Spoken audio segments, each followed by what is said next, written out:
crayfish, half a cup of chopped onion. You also need some meat, about 2 pounds of meat total. So right here I have some beef feet. I have some smoked chicken. I got this from an African store. You could use beef or smoked turkey, any meat you like. I also have some dried fish. You could use smoked fish as well. Habanero pepper, 2 teaspoons chicken bouillon, or you could use 1 lash Maggi crevette or shrimp seasoning cube, some salt, and half to 1 cup of leafy greens. I'm just using frozen chopped spinach here. So guys, the first thing you're going to do is boil the meat. I already boiled the cow feet or foot cow or beef feet, depending on how you call it. But right now I'm just going to go ahead and cut up the chicken so I can boil it until it's nice and tender. And if you can do this the day before, so on the day you make your egusi soup, it just goes so easy. So I'm just rinsing off the chicken. And this smoked chicken, I got it from an African store, in case you're wondering where I got it from. So I'm just adding water to the chicken and some chopped onion, and I'm going to cover that up and let it cook.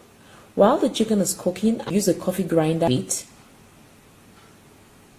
and I'm transferring all my meats with the stock into a large bowl because I'm going to use this same pot to make our egusi soup. So to the pot, add the palm oil.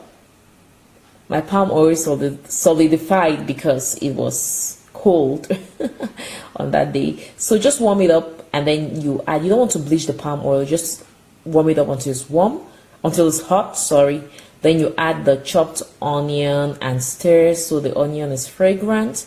Then you add the ground egusi right into the oil, and you just stir and stir and stir. This process takes about 5 to 7 minutes. You have to just stand there and stir. This is going to make the egusi soup taste so good.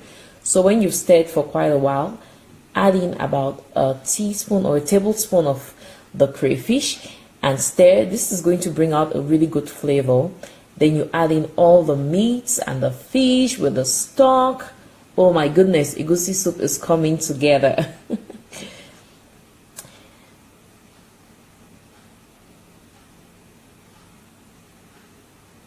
So you just want to mix everything to make sure it combines and see how much water you need. I discovered I needed a little bit more water, so I went in with more water because it's going to cook together with the meat, and I want to have enough water so that when it cooks down with the meat, I'm going to be left with this thick, luscious egusi soup.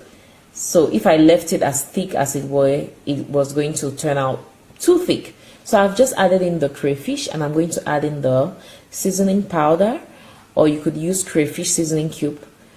Then I'm going to add in the habanero peppers and stir everything together. Now note that the smoked chicken I'm using is quite spicy, so I just add in habanero pepper. So if you want more pepper, you can press into your food, but the egusi soup is going to get a lot of spiciness from that smoked chicken.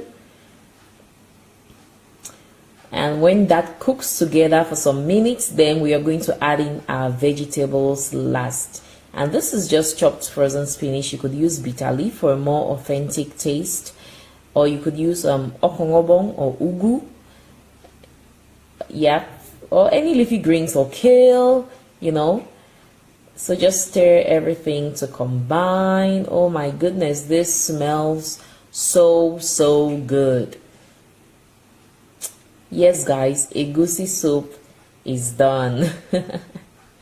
And when it stays for a while, you can see that the oil comes on top.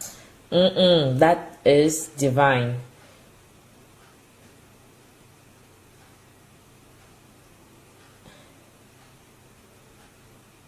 So I'm just going to put some in a bowl, put some for myself, because this is probably the best part of making these videos, getting to try the food and just having some good food to enjoy. You can see my daughter was showing me her plate. She couldn't wait. That's our egusi soup, you guys. Nigerian egusi soup. So good. I had it with pounded yam. You could have it with gari, with fufu.